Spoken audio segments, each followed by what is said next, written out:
This week, y'all, we're headed to South Carolina because my cousin's getting married.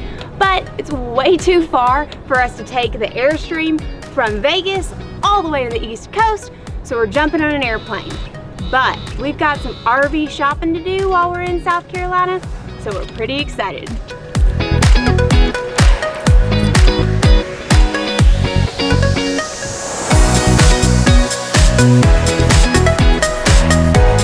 Since we're jumping on an airplane for this trip, we're dropping the Airstream off at Airstream of Las Vegas. This time, just to fix a few minor issues covered by Airstream's warranty. Feels like deja vu. Bye-bye, baby. One more time. After dropping her off, it was time to head to the airport.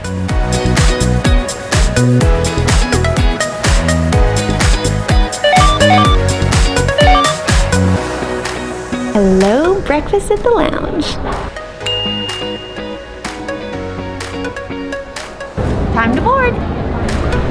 Woohoo!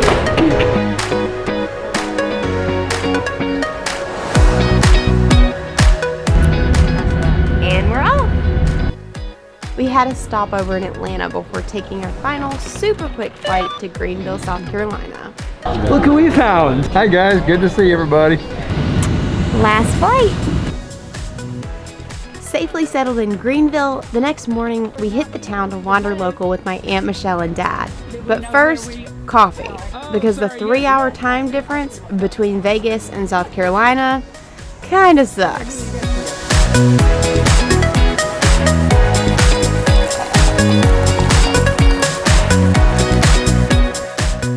After a delicious local breakfast, we hit the town for some shopping and found a local employee-owned camping store just across the street. It's called Mast General Store.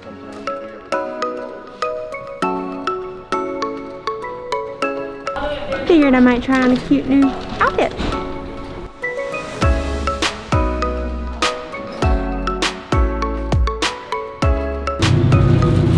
Got some good stuff. My cousin's wedding weekend was a blast. We spent time on the lake with family, caught a fish or two, and even saw some beautiful South Carolina waterfalls.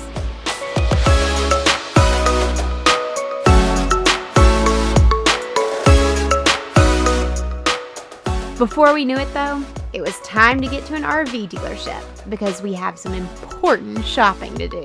We are shopping for RVs today.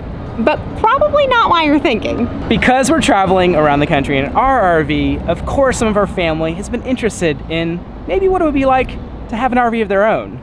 And my grandfather, who's actually had a travel trailer before, asked us to come with him today to Camping World and check some of them out. And since we know eventually we may want to change out how we're living RV life, we figured we'd check them out, we'd show you some of them, tell you a little bit about the differences in each, and show you what we like about them, or don't. Should be fun. One of the things we didn't know much about before we began RV life is just how many types of motorhomes there are. First, you have a Class A motorhome. These are super easy to spot because they look like large buses with a flat front windshield. They come in gas and diesel, and if they're diesel, they're also called diesel pushers. Next, you have a Class C motorhome, which is smaller but still drivable. They have a distinct cab-over design that makes them super easy to spot. Even smaller is a Class B motorhome, better known as vanlife. Even though they're tiny, these vans are super cleverly designed to fit all of the camping essentials. But God bless those who choose to live full-time in one. We are not that brave. Then you have the towables. If you've been following our adventure, and you should subscribe, you're familiar with our Airstream. She's a travel trailer, but that isn't the only type of towable. A fifth wheel is also one of them. Instead of hitching to the back of the truck, it connects to the truck bed, which a lot of people think makes it easier to tow than a travel trailer. Then another type of towable is the toy hauler, aka the man cave RV. This towable is designed to bring along outdoor toys like motorcycles, dirt bikes, golf carts, etc. Last but not least are teardrop campers or tiny trailers like the Airstream Base Camp and pop-up campers. These are great for weekend getaways. Now that you've got a baseline for the different types of RVs out there, let's get shopping. So our Airstream is a travel trailer, which basically means that you have a truck, it connects at the hitch, and we tow it from there. One of the most popular types of travel trailers that we've seen is a fifth wheel. And I'm gonna show you that one first because there are some pretty cool advantages of a fifth wheel.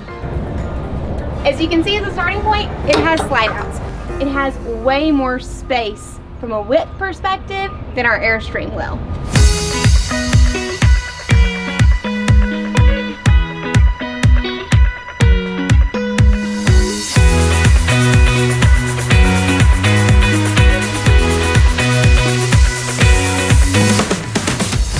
The very first thing that you will notice about this fifth wheel is that it looks more like a house than it does an actual trailer. It's got huge sofas, kind of like you would have at home. The kitchen has got a nice big island in the middle of it. There is a serious residential sized refrigerator in here.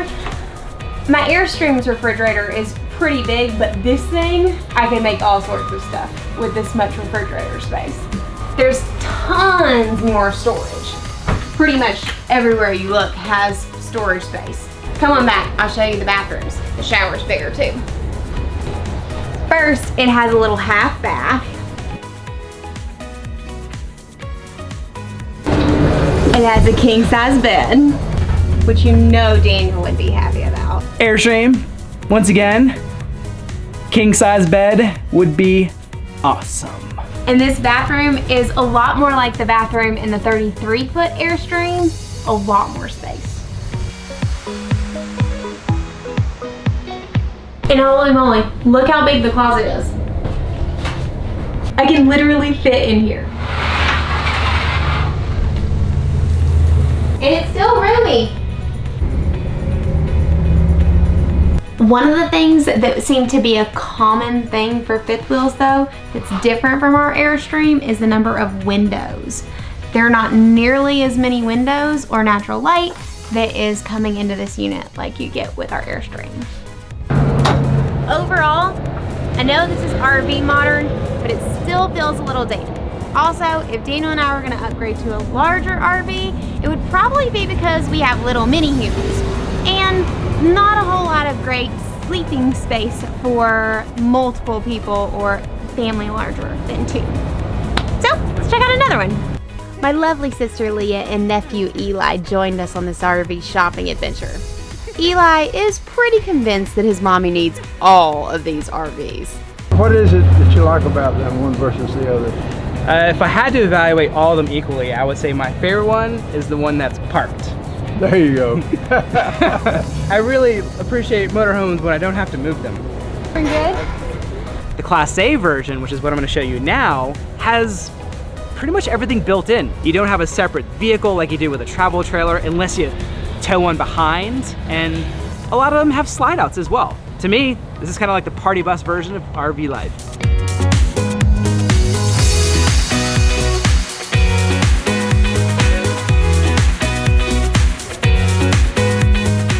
Occasionally, if you're lucky, your Class A comes with a built-in driver. He's a little underage, but I mean, what do you expect for a free driver? Let's take a walk to the back. Full-size residential refrigerator here. Farmer's tub sink. It is not a farmer's tub sink. I was wrong. 2 sinks. Additional counter space if you need it.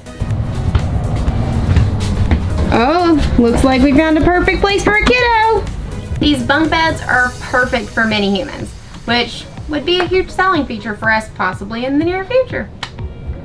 What do you think, E? Where are you going? Disadvantage, bathroom and potty, same place. So if someone's showering, you don't have access to the potty, or maybe you just don't care.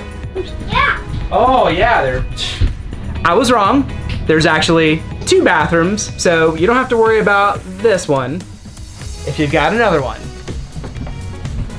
Another shower as well, so 2 people could shower at the same time.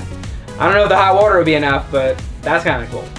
And I can't tell if this is a queen or king. I feel like mostly manufacturers just like make up sizes because my feet are always hanging off the end of the bed. Who knows? As comfortable as our Ford F-250 is, this feels like a mobile command center. And considering it even has a straight up computer desk, this would, obviously this is a small feature, but I would love this. And you can have all of these wonderful features for the very low price of $250,000. And this particular unit is gas. That baby goes up if it's diesel. But you guys know I would love to have a Polaris towing behind. So let's check out a toy hauler. But before we do that, it is worth mentioning how much storage is on the Class C. It has a ton of storage underneath. But this, my friends, is a toy hauler. And it isn't exactly difficult to figure out how it got its name. Now, I'm not necessarily sure how much weight it can carry, but I think it definitely has Polaris potential. This is what the interior looks like. As you can see, the entire back of it opens wide up. Another cool feature, this right here converts to a bed. And you've got another bed directly across from it. So 2 beds, rear patio. Similar to the fifth wheel, the toy hauler has nice tall ceilings and looks more like a home than some RVs. Although there's tons of sleeping space in this model, the living quarters are smaller than in other RVs we've seen, simply because the living room has to be larger to accommodate towing the toys. But it does have a king-size bed. This is definitely one of the coolest features we've seen. Outdoor range, fridge, it has lights. These are really common on some of the fifth wheels that we've seen.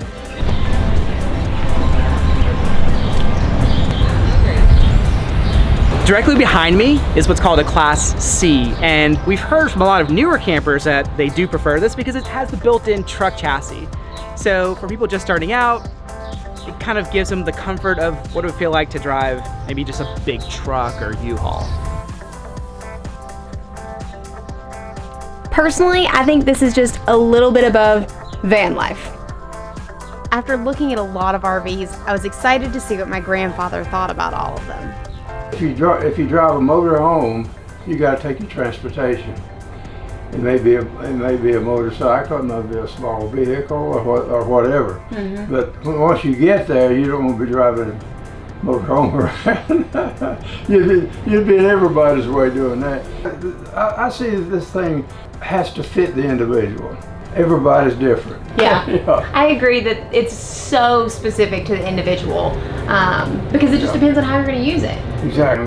I'm impressed from the time I had a camper to where we are now. You know, it's unbelievable. This thing is really spacious. There are New York City apartments that aren't this big. That's right. Even though my papa didn't end up buying an RV today, he decided he would go home and make a list of all the ways he wanted to use it now that he better understood the options, which I think is pretty darn good advice. With our RV shopping experience coming to an end, it was time to head back home to Vegas and to our Airstream, which still has our hearts even after a full day of RV shopping. But who knows? Maybe someday we'll decide to give another type of RV a try.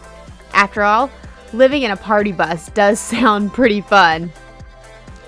If you enjoyed this video, give it a like and subscribe to our channel. We'd love to have you join us on our RV life adventure.